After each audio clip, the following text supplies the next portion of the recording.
A squad of American soldiers is transporting a mysterious box. They have no idea what's inside, but judging by the heavy security, it's clearly a big deal. It's getting late, and the sun is starting to go down. Suddenly, the truck driver gets distracted and slams into an oncoming car. The vehicles burst into flames, and the mysterious box goes flying. The squad leader calls HQ immediately. When HQ hears the box is damaged, they completely freak out. They tell him to run as far away as possible. Before the leader can even give the order, a humanoid monster bursts out of the box. It lunges at the nearest soldier. The thing is like a tank. Bullets don't even scratch it. In no time, the entire squad is brutally slaughtered.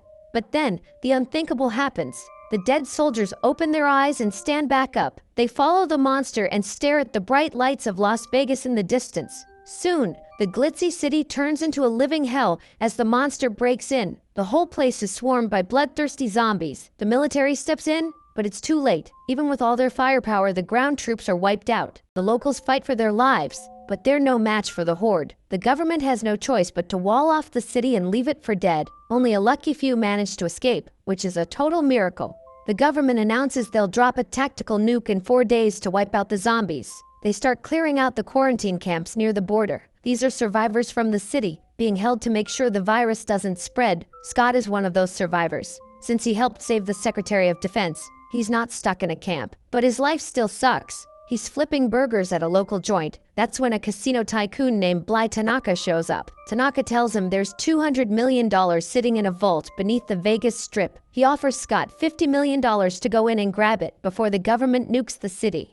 Scott thinks it over and finally takes the job. The military is dropping the bomb in 48 hours, so the clock is ticking. After saying yes to Tanaka, Scott starts recruiting his crew. First, he finds Maria, a close friend he's known forever. Then he grabs Vanderoy. The three of them are partners who have been through hell together, but they need more help. They find Marianne, a pro pilot and mechanic. Next are Mikey and Chambers, two influencers who claim they're zombie-killing experts. Finally, they bring in Ludwig, a genius safecracker who can open any lock in the world. Once the crew is assembled, Tanaka lays out the entire mission. Vegas is a no-fly zone. You can fly out, but you can't fly in. The team has to trek 2 kilometers to reach the vault, which sits right beneath the casino. They need to restore the power and bypass 3 traps to reach the main door. Meanwhile, they have to find a junked rescue chopper on the roof and get it running for the getaway. Before they leave, Tanaka sends a guy named Martin to tag along with the squad. With everything ready, the mercenaries head out in style. Their first hurdle is slipping through the quarantine camp and into the locked-down city. Luckily, Scott's daughter Kate is at the camp. She introduces them to a smuggler named Lily, also known as the Coyote.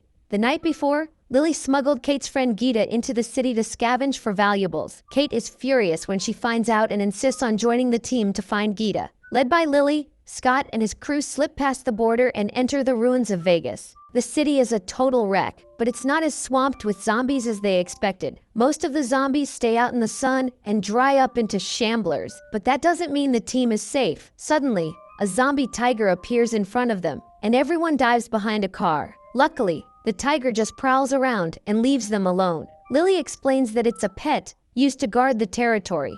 Before the crew can process that, Lily suddenly shoots Bert, a guy who followed them in. Bert is a camp guard who uses his power to abuse women in the quarantine zone. Lily hates his guts and uses the mission as a chance to take him out for good. But there's another reason. He's a sacrifice. While everyone is still confused, 2 strange-looking zombies show up. One is a female zombie who moves with incredible speed and coordination. Lily explains that regular zombies are shamblers, but these are alphas. The alphas are intelligent, fast, and organized. Bert is the offering to keep the alphas from attacking the rest of the group. The squad watches as the 2 zombies drag a screaming Bert into a nearby building. Lily figures the Alpha King, Zeus, lives inside. Anyone he bites becomes a special alpha. Kate suspects Gita is trapped in that building and wants to rush in, but Scott shuts her down. The mission comes first, and poor Bert is dragged straight into the zombie nest. The place is packed with alphas, and more terrifyingly, they are highly disciplined. The Alpha King and his queen rule the pack, and the queen is even pregnant. From the look of it, they are living like a small human tribe.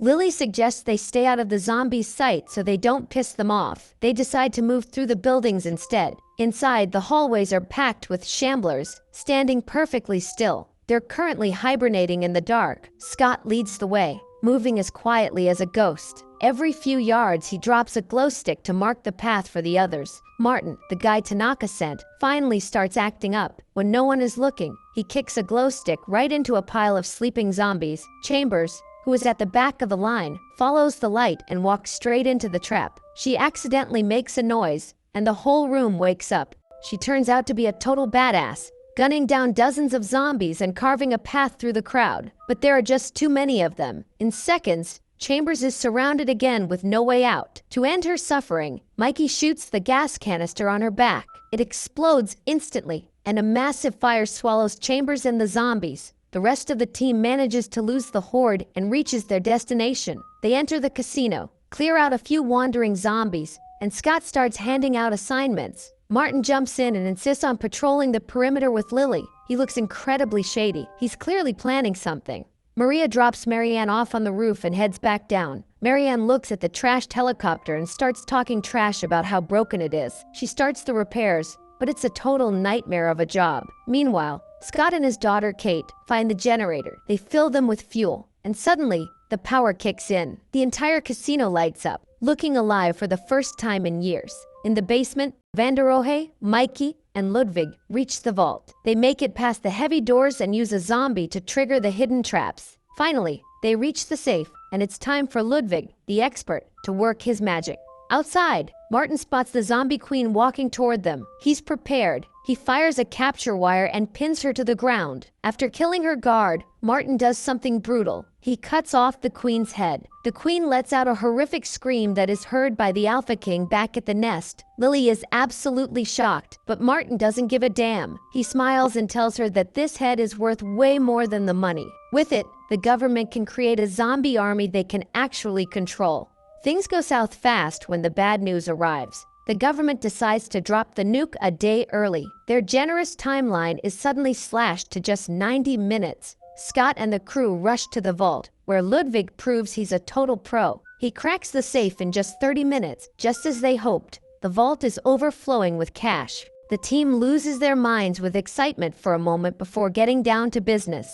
They start stuffing bags with as much money as they can carry, but they have no idea that the Alpha King, Zeus, is leading a horde straight toward them. Zeus discovered his queen and their unborn child are dead, and he's out for blood. He rides a zombie horse, wears a steel mask, and carries a spear. With one wave of his hand, the zombies flood the casino like a tidal wave. While the squad is busy packing cash, Scott notices Kate is missing. He knows immediately she went to the zombie nest to find Gita. He heads out to save her, and Maria insists on going with him. But as she steps toward the elevator, she's ambushed by zombies. In the blink of an eye, a zombie snaps Maria's neck. Scott is heartbroken and goes on a rampage, gunning down every zombie in sight. These alphas are fast, and it takes everything Scott has to take them out. Since the elevators are crawling with monsters, the rest of the team has to find another way out. Vanderohe and Ludwig grab their bags of cash and try to make a run for it, but the zombies have already trashed the elevators and are pouring into the basement. Even Zeus shows up,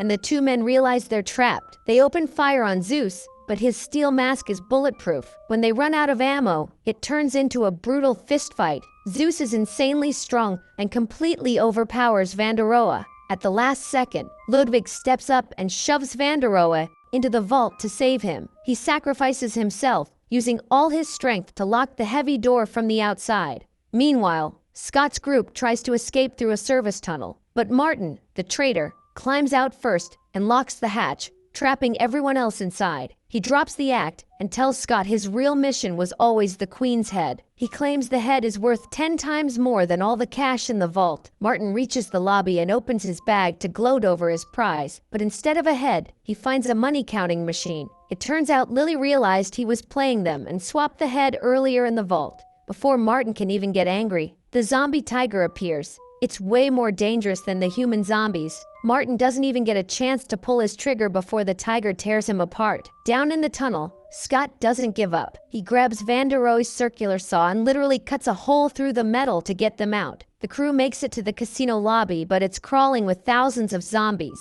A massive firefight breaks out, but the alphas are nearly impossible to stop. During the chaos, Mikey gets bitten on the arm. Knowing he's done for, he pulls his grenades and blows himself up, taking a swarm of zombies with him. In the end, Scott and Lily are the only ones left. They sprint to the rooftop, but the chopper is in its final tune-up phase. They need 30 more seconds before they can take off. Just then, Zeus catches up to them. Lily thinks fast and pulls out the queen's head, using it to taunt Zeus and buy some time. Scott manages to board the helicopter and escape, but Lily gets pinned to a wall by Zeus's spear. Zeus doesn't stick around. He sprints toward the zombie nest. He seems to know exactly what Scott is thinking, because Scott is heading straight for the nest too. He still has to save his daughter, Kate. As soon as the chopper lands, Scott rushes into the building. While the zombies were out hunting, Kate searched the whole place and finally rescued Gita. But as they try to escape, they run right into a returning Zeus. Kate opens fire desperately until Scott arrives with backup. He blasts Zeus away with a powerful grenade, and they scramble to the roof. Marianne doesn't abandon them. She was going to leave, but she flies back just in time. They jump onto the chopper and prepare to bail, but the relentless Zeus isn't done. Just as the helicopter leaves the platform, Zeus leaps through the air and lands inside the cabin. The impact nearly sends the chopper spiraling out of control, but Marianne manages to save it. Scott and Zeus have a brutal showdown in the back. During the fight, Marianne gets caught in the crossfire, but she's tough as nails. She grits her teeth and flies the chopper out of the blast zone. To make matters worse, Zeus bites Scott's arm during the struggle. Scott seizes the opening and finally kills Zeus for good. Seconds later, the nuke explodes, and the massive shockwave slams the chopper into the ground. Luckily, they are far enough away that Kate is unhurt. Scott survives the crash, but the zombie virus is already spreading through his veins. As he begins to lose his mind, a heartbroken Kate has no choice but to shoot her own father. But the surprises aren't over. Vanderohe actually survived the nuclear blast inside the vault. He crawls out of the ruins carrying bags of cash and starts walking across the wasteland, alone. The scene shifts. Vanderohe hitches a ride to a private jet headed for Mexico. Mid-flight, he starts feeling sick and heads to the bathroom. He looks in the mirror and finds a bite mark on his arm. He realizes he's the new carrier, and as the plane descends into Mexico City, the nightmare is about to start all over again.